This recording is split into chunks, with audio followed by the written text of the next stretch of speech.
Hey, it's me, Pinky. I wanted to talk about why Bleed now apparently is weaker than before.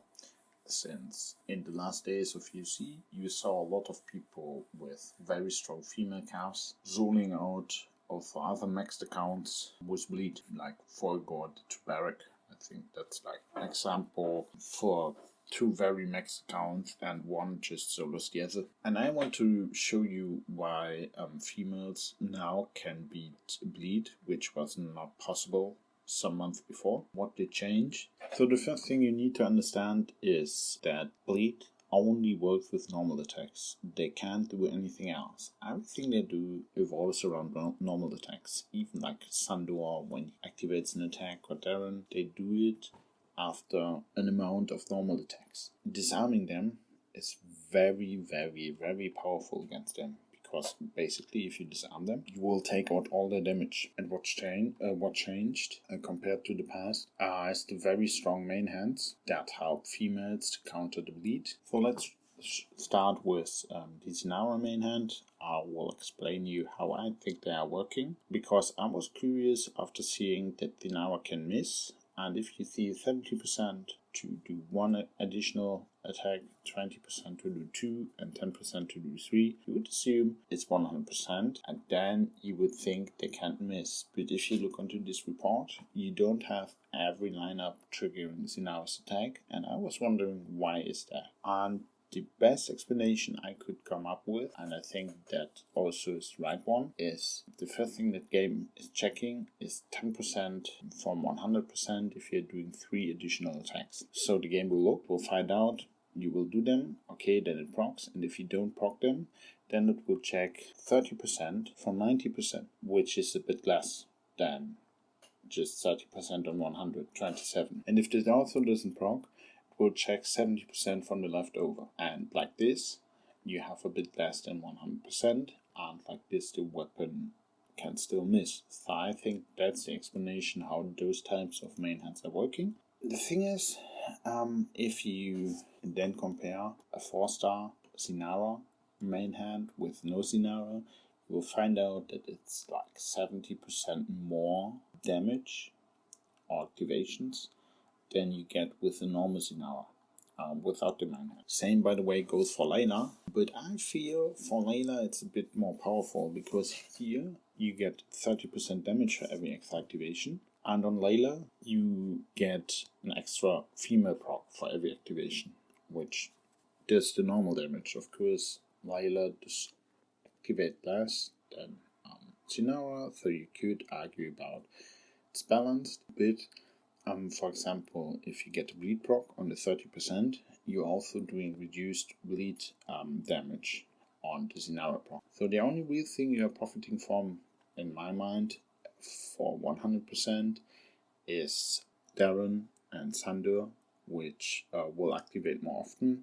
due to they activate after a specific number of attacks. So they will work better with the main hand of Zinara, and the others, yeah, they will also do more bleed and more crits and whatnot. The bleeding damage will also only be 30%, and for me, Layla feels more powerful because do 70% more activations with the full damage feels better, because then it also synergizes with the Sama main hand, which will take out the random in the first second, and Sama will just always proc, which is very good.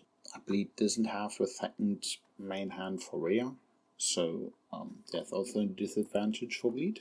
And then if we look onto the two like big 5 main hands that are currently out for Bleed and females, one is John, and John's main hand doesn't change too much. I mean, it's good, it's doing more damage, and if you check the 4-star, you will get 25% less damage in the first 15 seconds, which is of course useful, and your crits will do 180% instead of 120 without the main hand, but that's not too game breaking. Like, of course you are doing more damage, but then you have a 30% attack which might crit, which then makes 180% damage, so something below normally 90%, and this is not like game breaking. Of course, if you meet up against weakness and you smash them even harder in the start of the fight, weakness will have an even harder time to stack up their percentages and do damage against you. But for the females,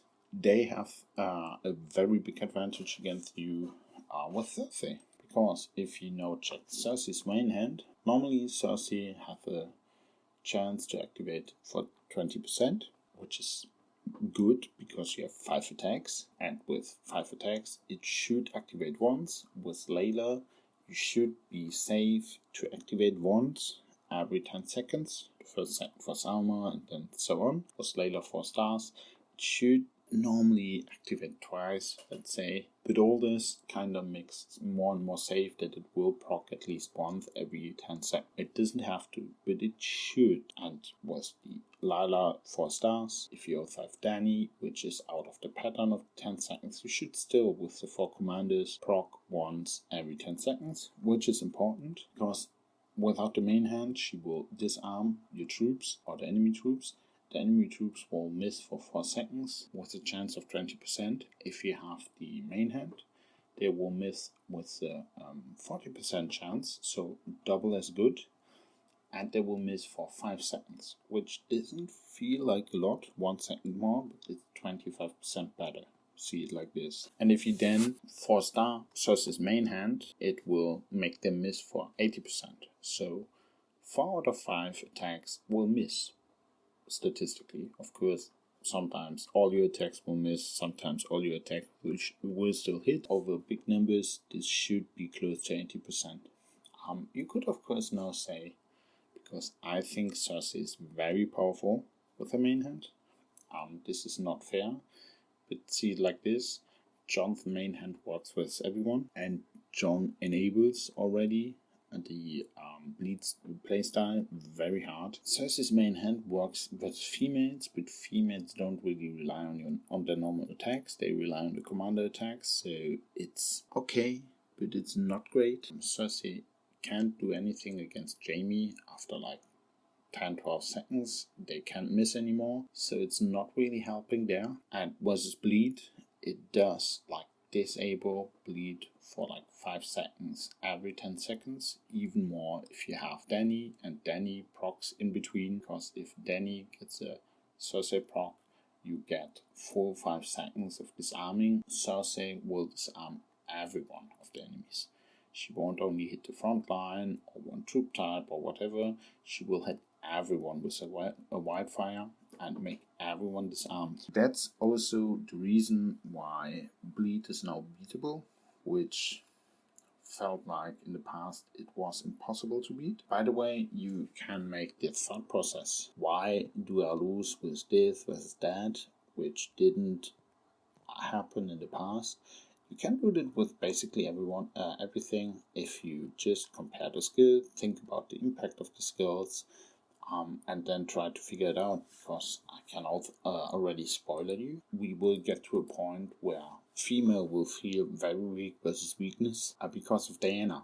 I will not explain it detailed here, because then the video would get even longer, and I think like around 10 minutes is a fine time, so I will just like stop here. But Diana is like Cersei counters bleed. Diana is mostly counter to the females. The same you could do to why bleed counters weakness and so on. So I hope, even though this was a bit more, theoretical, you still find this interesting and you still find it helpful, and you can take something from it, which you can use in the future to decide what you want to buy, or to understand, if you look onto a report, why am I losing or why am I winning here? Because I'm often getting asked, like, Pinky, why did this report go that way? And well, mostly, if you look onto it yourself and think for a bit of time, you can figure it out. So I would say bye bye and see you in the next video.